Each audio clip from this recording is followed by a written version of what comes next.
Hello વિદ્યાર્થી મિત્રો, છેલ્લા લેક્ચરમાં ECS શ્રેણી જે છે કઈ રીતે બને છે એની આપણે બધી ચર્ચાઓ કરી દીધી, બરાબર. હવે પ્રશ્ન એ થાય કે અત્યાર સુધી આપણે પ્રમાણિકની બધી વાતો કરેલી છે. હવે એમાં એક નવું પરિબળ આપણે સેટ કરશું જેને સાંદ્રતા કહે છે, બરાબર. તો આજનો ટોપિક છે એમાં બિન પ્રમાણિત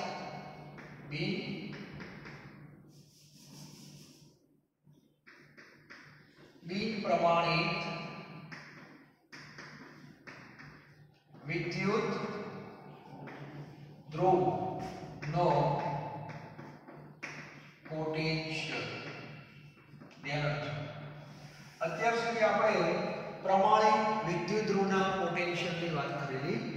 આખી જે શ્રેણી છે એમાં જે કઈ કિંમતો આપેલી છે એ બધી પ્રમાણિતની છે.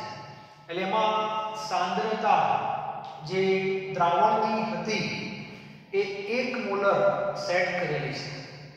હવે માની લો કે આપણે સાંદ્રતા બદલીએ તો કિંમતને શું અસર થાય અને પોટેન્શિયલની નવી કિંમત કેટલી આવશે એના માટેનું એક સરસ મજાનું સૂત્ર કયા વૈજ્ઞાનિકે આપેલું છે તો એ વૈજ્ઞાનિકનું નામ છે નર્સ્ટ. આને એક સરસ મજાનું સૂત્ર આપેલું છે. તો સૌથી પહેલા પોટેન્શિયલ તો બે હોય વિદ્યુત ધ્રુવના, ઓક્સિડેશન અને રિડક્શન.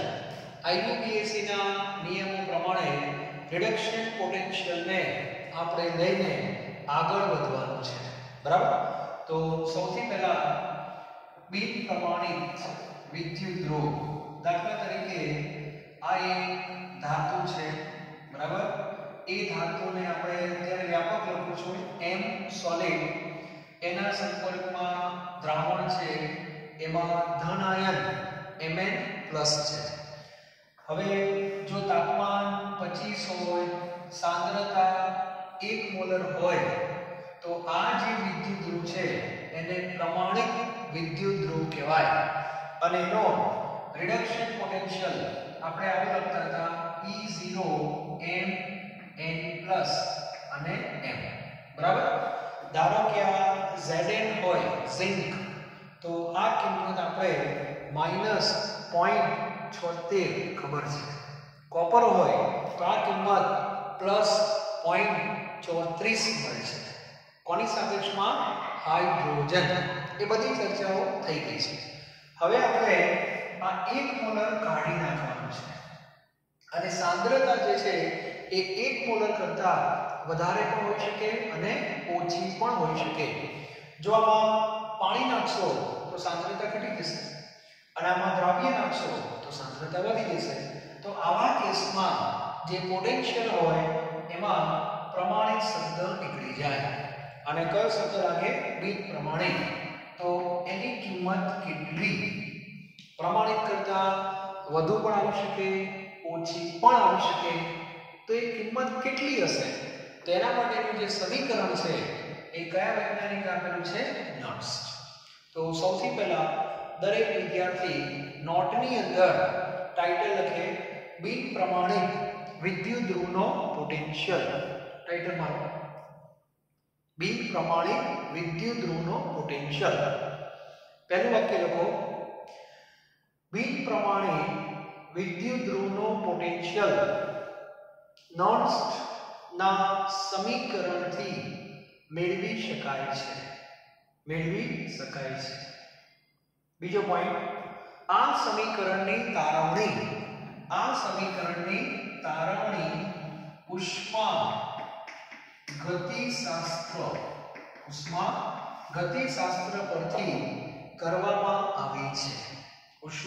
ગતિશાસ્ત્ર પરથી કરવામાં આવી છે.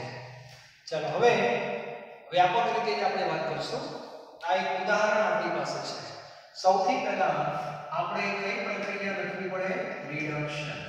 કારણ રિડક્શન પોટેન્શિયલ એ રિડક્શનના સંદર્ભમાં હોય, ઓક્સિડેશન પોટેન્શિયલ એ ઓક્સિડેશનના સંદર્ભમાં હોય અને કોષ પોટેન્શિયલ એ રેડોક્સના સંદર્ભમાં હોય.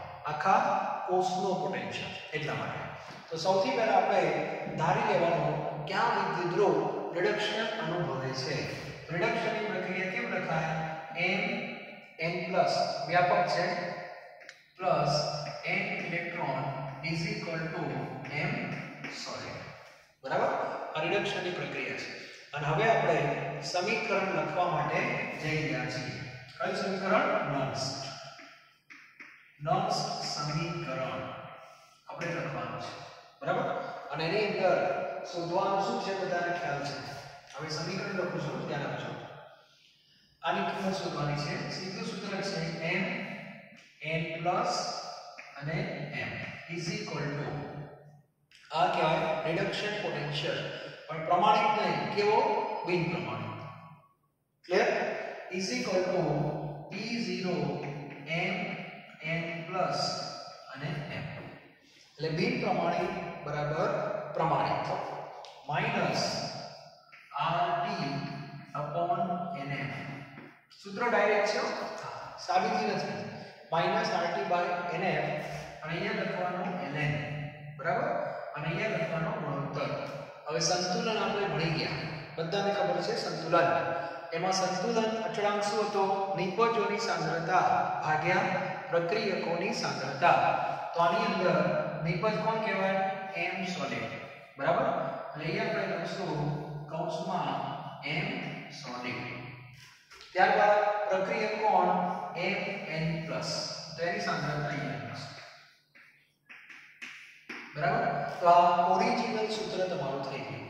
ત્યારબાદ આ જે સૂત્ર છે જે નાનું કરતા આપણને આવડવું જોઈએ, તેના માટે E mn plus m is equal to E naught mn plus m minus. હવે આ ln ને આપણે શેમાં ફેરવવાનું છે? લોગમાં. એટલે 2.303. r ની કિંમત જૂલમાં લેવાની 8.314. તાપમાન લેવાનું કેલ્વિનમાં 25 એટલે 298. n આપણને ખબર નથી કારણ કે આ વ્યાપક છે. અને f એટલે ફેરાડેનો અચળાંક છે 96500. ઓરિજિનલ કિંમત છે 96487, પણ આપણે 96500 લેતા હોઈએ છીએ. અને ln નું રૂપાંતર શેમાં થઈ ગયું? લોગમાં. ત્યારબાદ સંતુલનમાં મેં તમને કહેલું, યાદ કરો, એક ટેબલ બનાવ્યું હતું કે x ના 4 સ્વરૂપો: સોલિડ, લિક્વિડ, ગેસ અને એક્વસ. એમાં સોલિડ અને લિક્વિડમાં જે સાંદ્રતા છે એને ઘનતા કહેવાય છે, અને એ ઘનતા અચળ સ્વીકારેલી છે. તો આની અંદર એક સ્વીકારેલી છે, એટલે m સોલિડ ન લખો તો ચાલે. આ યાદ રાખજો. એટલે ઉપર એક આવશે અને નીચે આવશે mn પ્લસ. આ સૂત્ર થઈ ગયું. બરાબર? અને આ સૂત્રને વ્યવસ્થિત માને લખવું હોય હજુ પણ અહીંયા લખું છું m n plus m is equal two E0 mn plus m. હવે આનું સાદું જો તમે આપો બધા આટલો ભાગ અચળ હશે, 25 લીધું છે તો 0.059 બાય n, અને અહીંયા આવશે log 1 n પ્લસ. અને આ સૂત્રથી તમે બિન પ્રમાણિત વિદ્યુત ધ્રુવનો પોટેન્શિયલ ગણી શકો છો. બરાબર? આ શોધવાનો. ધારો કે ઝિંક છે. બરાબર? તો અહીંયા કિંમત શોધવી છે. તો ઝિંકનો પ્રમાણિત કેટલો છે? -0.76. એટલે માઈનસ આવશે. પછી ઝિંકમાં n કેટલા આવશે? 2. અને અહીંયા Zn2 પ્લસ ને શું લખવાની? સાંદ્રતા. એક નહીં હોય. જો એક હોય તો log 1 થઈ જાય. log 1 તો 0 થાય. તો આ બંને સરખા થઈ જાય. બરાબર? તો અહીંયા સાંદ્રતા 1 કરતા વધારે હોય કાં તો 1 કરતા ઓછી હોય. અને પ્રમાણે સાદુરૂપ આપશો એટલે તમારો આ જવાબ આવી જશે. તો દરેક વિદ્યાર્થી સૌથી પહેલા આ પ્રક્રિયા લખો. mn plus n electron is equal two m solid. પછી આ સમીકરણ લખો. પહેલું આ. બરાબર? વ્યવસ્થિત લખો. અને આ લખાઈ જાય પછી નીચે વાળો લખવાનો. એમાં બધી કિંમતો મેં મૂકી દીધી. કેલ્ક્યુલેટર હોય તો ચેક કરી લેજો કે આની અચળ ભાગ્યા અચળ એટલે નવો અચળ. નવો અચળ આપણો 0.059 ની આસપાસ આવશે, પણ આપણે દાખલામાં લઈશું, બરાબર. અને ભાગ્યા n અને log 1/mn+. આ ક્લિયર હોવું જોઈએ, બરાબર. એટલે આ સૂત્ર તમારું થઈ ગયું. હવે JEE નીટ વાળા શું કરે, આ સૂત્ર સાથે થોડા ચેન્જ ચાર્જ કરે છે. આ સૂત્ર ઓરિજિનલ જ છે, છતાં આને બીજી રીતે પણ લખાય છે. જો લોગના નિયમો ખબર હોય તો આ બધું એનું એમ જ હશે. આ માઈનસ નું શું કરી દેશે પ્લસ, બરાબર. અને લોગના નિયમો છે આ ઉપર નીચે થઈ જાય. લોગમાં નિયમ છે અંશ અને છેદ ઉપર નીચે જો કરો તો આગળ નિશાની બદલાય. તો mn પ્લસ ઉપર જાય, એક નીચે આવે તો આગળ નિશાની બદલાઈ જાય. માઈનસ હોય તો પ્લસ થઈ જાય, પ્લસ હોય તો માઈનસ થઈ જાય. તો એ સૂત્ર પણ મગજમાં રાખવાનું, પણ ઓરિજિનલ સૂત્ર આપણું આ છે. ક્લિયર? તો બંને લખવાનું. ત્યારબાદ એક નોંધ લખો, યાદ કોન્સેપ્ટ આખો આપણે ક્લિયર કરી દીધો તમને. હવે પ્રશ્ન એ હતો કે સાંદ્રતા 1 થી વધારે છે, ધારો કે 2, તો જે નવો પોટેન્શિયલ આવશે એ પ્રમાણિત કરતા વધુ આવશે કે ઓછો આવશે? થોડી બુદ્ધિ દોડાઈ, ગાણિતિક પ્રક્રિયા છે, બીજું કશું નથી. ચલો અહીંયા મેં 2 લખ્યા એટલે 1 થી વધારે કહેવાય, તો અહીંયા મારે 2 મૂકવાના, ધ્યાન આપજો. એટલે અહીંયા 1/2 થશે. 1/2 એટલે 0.5. 0.5 1 કરતા નાની સંખ્યા કહેવાય, અને 1 કરતા નાની સંખ્યાનો લોગ શેમાં આવે? માઈનસમાં. બુદ્ધિ દોડાવો, માઈનસમાં આવે. માઈનસ માઈનસ પ્લસ થાય, એનો અર્થ કે આની અંદર કંઈક કિંમત શું થાય? ઉમેરાય.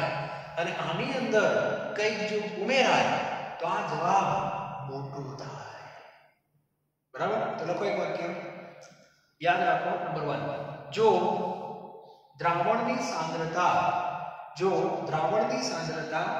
1 કરતા વધારે હોય, જો દ્રાવણની સાંદ્રતા 1 કરતા વધારે હોય તો બિન પ્રમાણિત વિદ્યુત ધ્રુવનો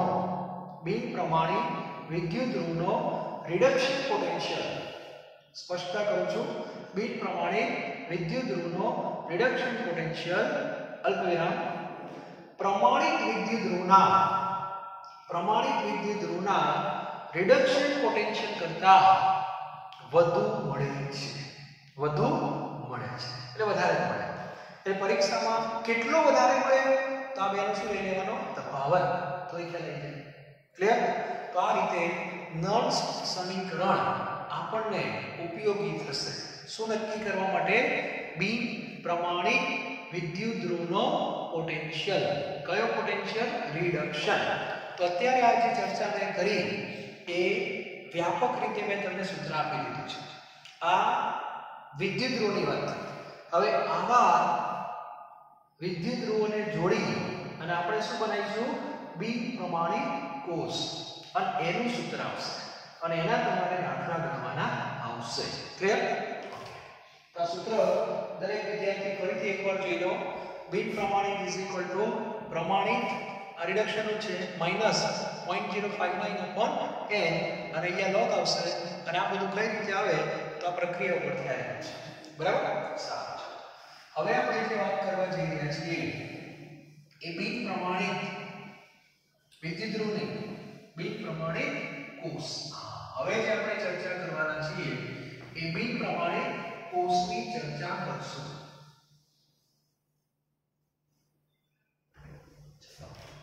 હવે જે ચર્ચા થઈ રહી છે એમાં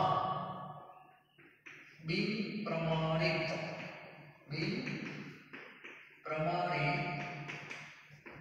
કોષનો પોટેન્શિયલ.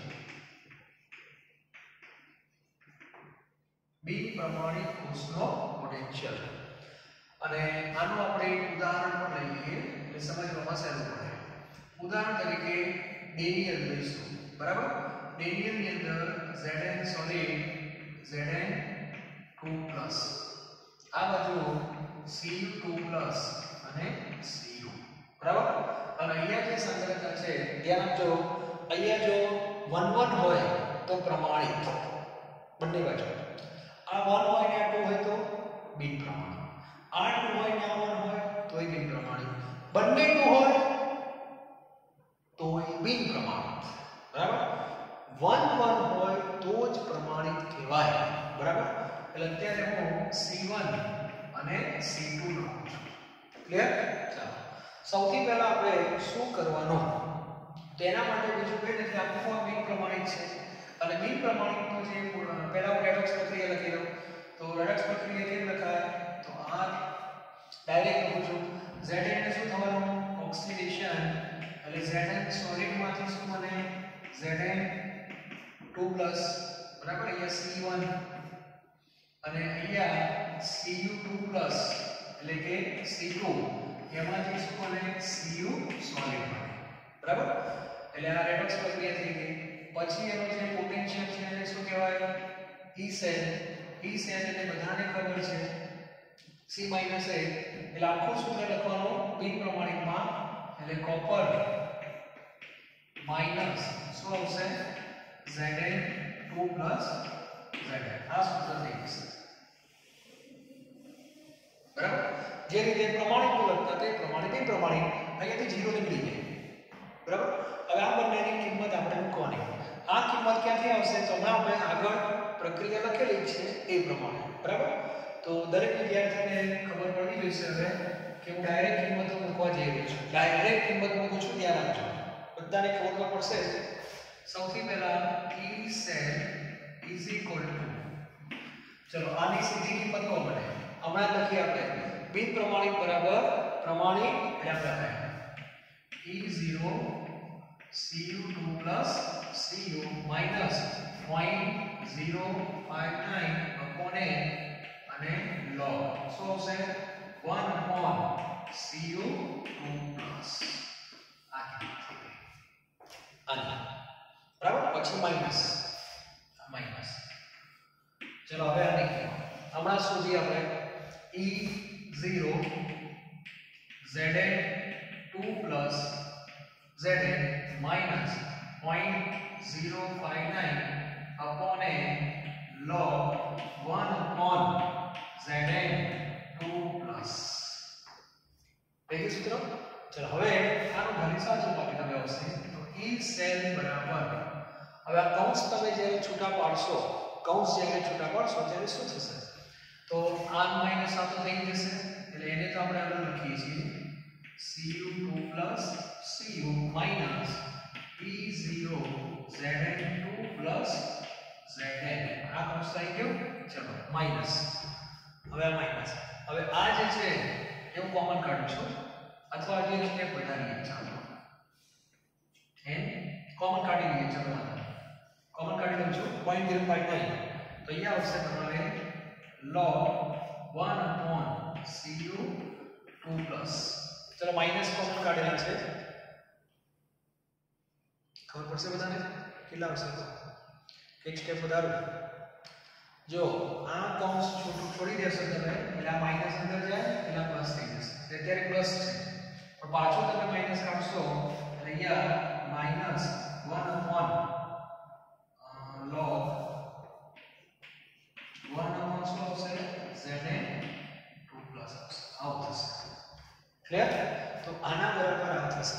અને હવે હું છેલ્લું સૂત્ર લખું છું, ધ્યાન રાખજો, direct E cell is equal to, ચલો આને શું કહેવાય, બોલો આને શું કહેવાય, આને કહેવાય E0 cell, આને કહેવાય E0 cell minus 0.059 by n અને log.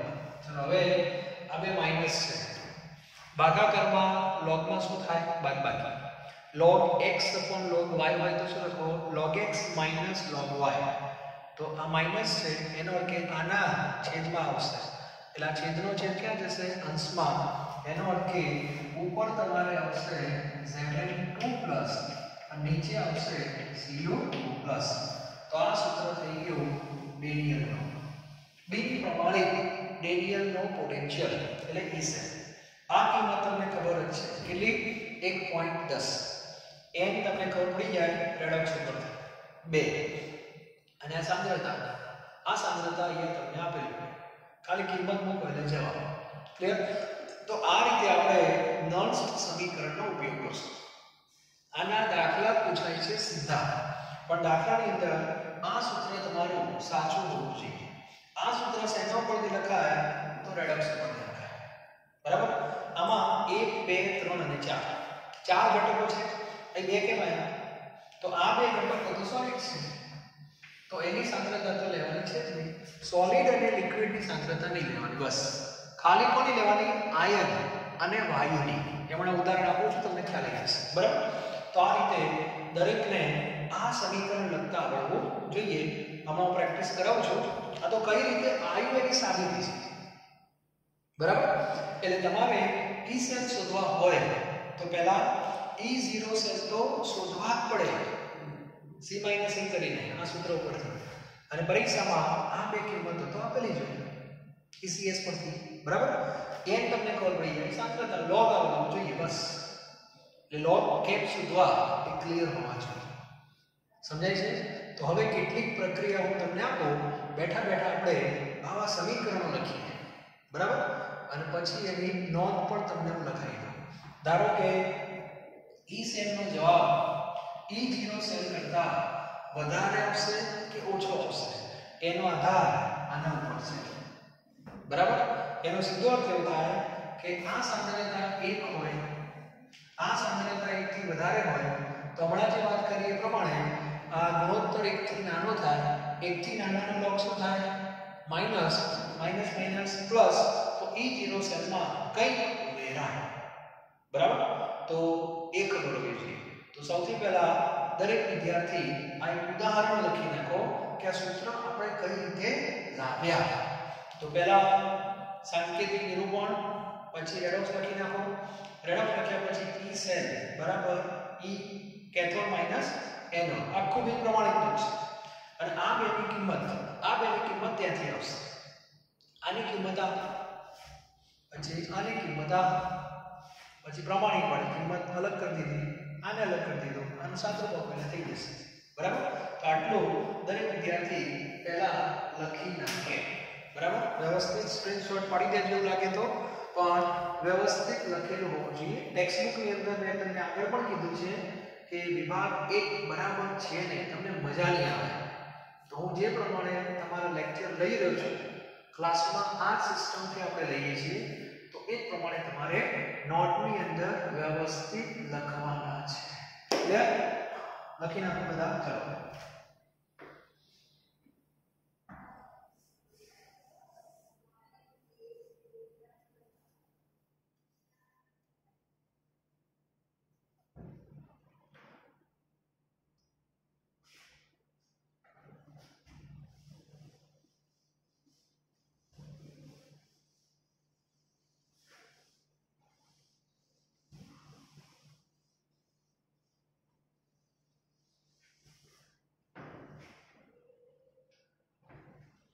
આના સંદર્ભમાં JEE અને NEET માં જે પ્રશ્નો પૂછાય છે એની થોડી ચર્ચા કરી લઈએ આપણે MCQ લેવલે, તે પણ તમને ખબર પડવી જોઈએ. બરાબર?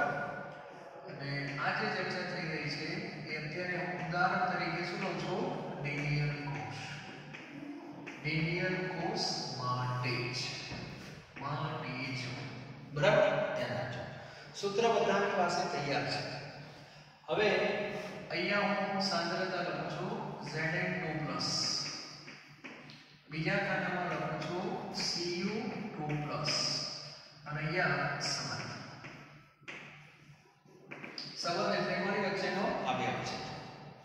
બિન પ્રમાણિત અને પ્રમાણિતનું જે પોટેન્શિયલ હોય એમાં કોનું વધારે હોય, કોનું ઓછું હોય, એનો આધાર સાંદ્રતા ઉપર છે. તો આપણે એની ચર્ચા કરવા માટે જઈ રહ્યા છીએ. તો દરેક વિદ્યાર્થી આવું એક સરસ મજાનું ટેબલ બનાવે. બરાબર? ટેબલ બનાવી દો એટલે સેલ થાય.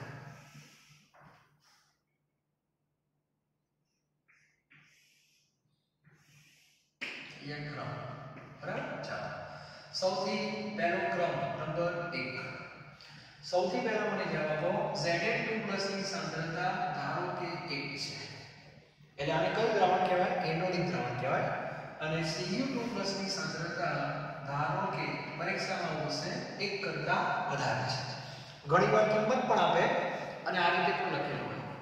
તો Cu2+ તો નીચે છે, ઉપર કેટલા 1 છેદમાં 1 થી મોટી કિંમત અને અંશ કરતા છેદ મોટો હોય તો ગુણોત્તરનો જવાબ લેસ ધેન 1 આવે. લેસ ધેન 1 નો log માઈનસમાં આવે, માઈનસ માઈનસ પ્લસ થાય. E0 સેલમાં કંઈક ઉમેરાય તો આવા સંજોગોમાં E સેલનો જવાબ E0 સેલ કરતા વધી જાય. એનો સીધો અર્થ એવો થયો ડેનિયલમાં પોટેન્શિયલ પ્રમાણિત કરતા વધે ક્યારે? તો Cu2+ ની સાંદ્રતા વધારવાની. બરાબર? આ ખબર હોવી જોઈએ. પછી બીજો મુદ્દો, આને મોલર રાખો અને આ સાંદ્રતા 1 થી ઓછી કરી દેશો તો E સેલનો જવાબ E0 સેલ કરતા પણ ઓછો આવશે. બરાબર? ત્યાર પછી ત્રીજો કેસ, આની સાંદ્રતા 1 રાખો, ચાલો છેદમાં 1 અને ઉપર x ગ્રેટર ધેન 1. ચાલો એનો અર્થ કે અંશ નાનો છે અને છેદ મોટો છે. એવું થયું ને, અંશ મોટો છે, છેદ નાનો છે. તો આની અંદર પણ જવાબ આવશે E cell less than E0 cell. કારણ કે Za2+ મોટા છે એટલા માટે. અને ચોથું x લેસ ધેન 1 મોલર અને આ 1 મોલર. તો આની અંદર E cell greater than E0 cell આવશે. અને કોઈ વિદ્યાર્થી એમ કહે કે સાહેબ મારે બંને બાજુ 2 રાખવા છે, તો શું કરવું પડે? 2/2 એટલે 1 જ થાય એટલે log 1 0 થશે. એટલે અહીંયા E સેલ અને E0 સેલનો જવાબ સરખો જ આવશે. તો આ એક ટેબલ જે છે બહુ અગત્યનું છે અને આ શેના માટે છે? ડેનિયલ કોર્સ માટે છે. તો દરેક વિદ્યાર્થી આ ટેબલ વ્યવસ્થિત લખી નાખે. ક્લિયર? તો આ રીતનું વ્યવસ્થિત ટેબલ લખાવવું જોઈએ. ટેબલ લખી નાખો.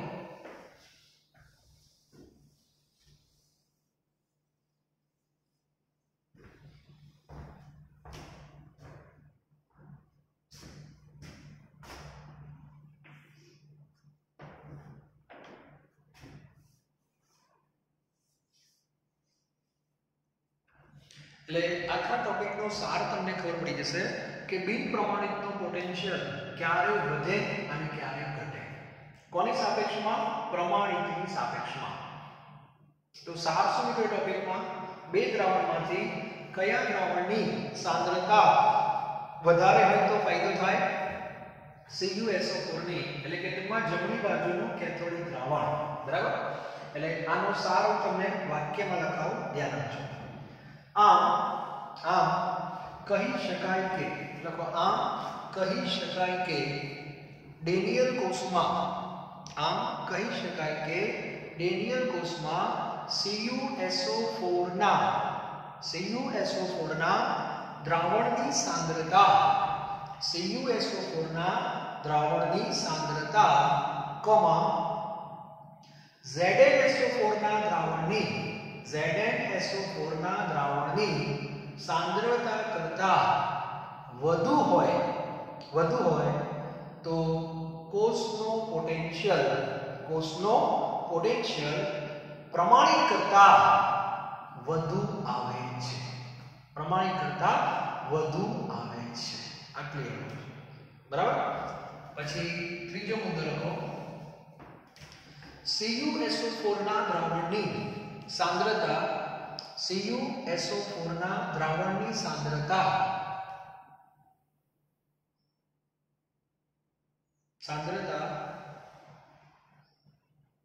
ZnSO4 ના દ્રાવણની સાંદ્રતા કરતા સાપેક્ષમાં, CuSO4 ના દ્રાવણની સાંદ્રતા ZnSO4 ના દ્રાવણની સાંદ્રતાની સાપેક્ષમાં બે રીતે વધારી શકાય.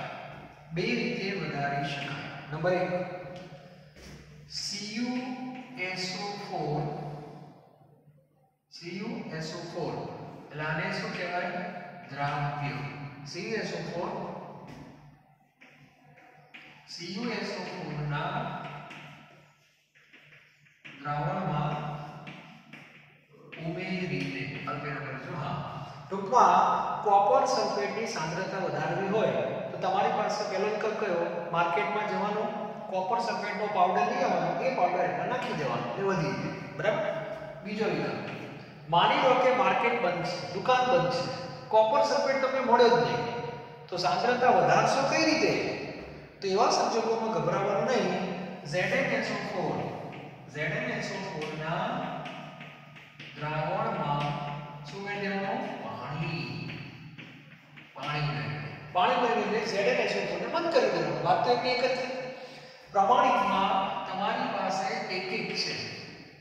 હવે તમારે આ કિંમતને આના કરતા વધારવાની છે.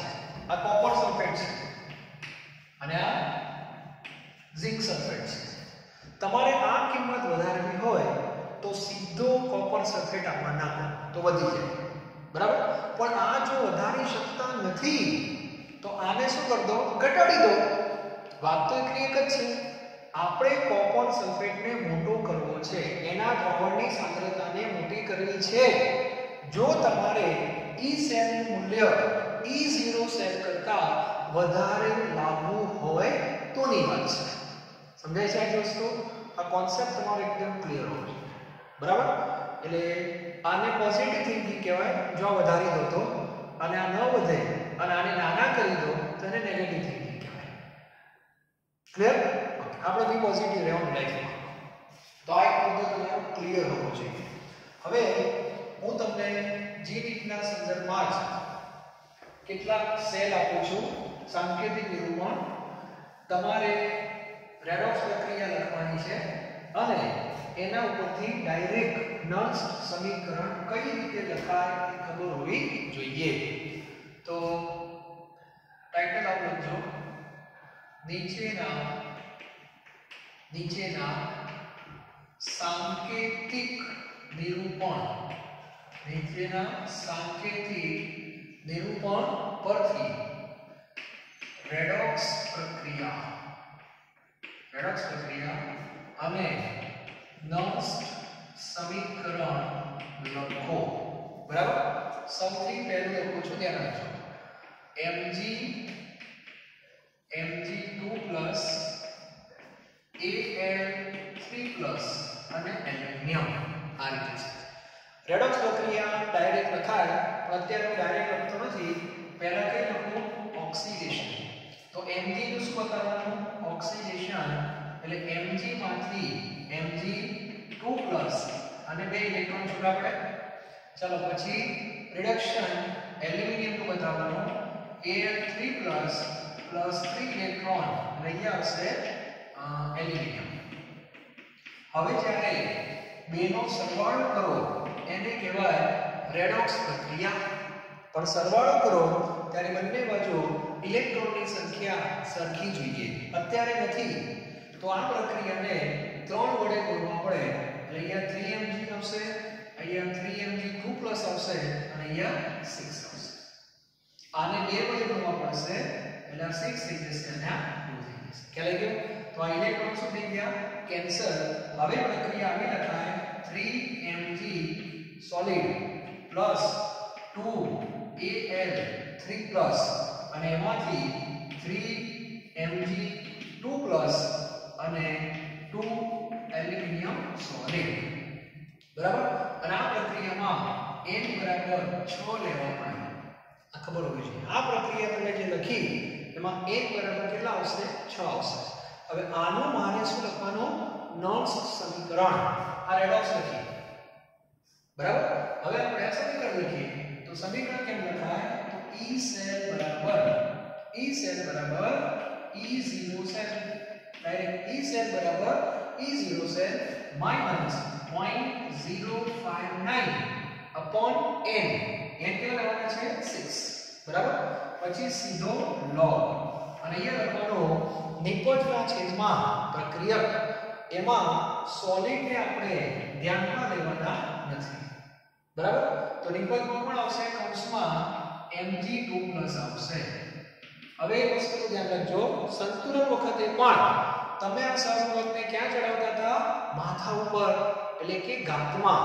અહીંયા 3 આવે કૌંસમાં Mg2 પ્લસ લખવાનું આયન તો Mg2 પ્લસ જ છે પણ સહગુણક 3 છે માટે કૌંસની બહાર 3 લખવાના એટલા માટે કૌંસ લખવો ફરજિયાત છે નીચે Al3 પ્લસ Al3 પ્લસ અને ઉપર કેટલા આવશે 2 આને કહેવાય નોન્સ સમીકરણ એટલે MCQ માં અમને આવી પ્રક્રિયા આપી હોય તો આનો નોન્સ સમીકરણ આવું થશે ડાયરેક્ટ નહીં લખવાનું રેડોક્સ પ્રક્રિયા લખીને લખજો તો ભૂલ થશે નહીં બીજી વસ્તુ લખ્યા પછી ઉપર અને નીચે ટોટલ બેલેન્સિંગ સરખી થવી જોઈએ 2 × 3 6 3 × 2 થવી જ જોઈએ ન થાય તો તમારી ક્યાંક ભૂલ છે એવું સાબિત થઈ જશે ઘણા કેસે ડેડિયનમાં તો આપણું નહોતું જ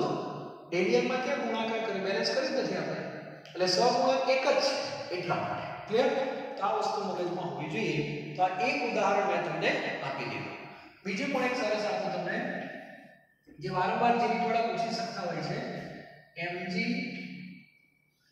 Mg2 બરાબર પછી જે ક્ષાર છે તેનું Cl Cl2Br પ્લસ માઈનસ સ્વરૂપે એક આપશે તમને ટૂંકમાં તમારે પ્રક્રિયા કેમ લખવાની આનું ઓક્સિડેશન બતાવવાનું આનું રિડક્શન બતાવવાનું બરાબર તો સૌથી પહેલા ડાયરેક્ટ રિડક્સ લખો શું ધ્યાન રાખજો એટલે Mg નું શું બતાવવાનું Mg2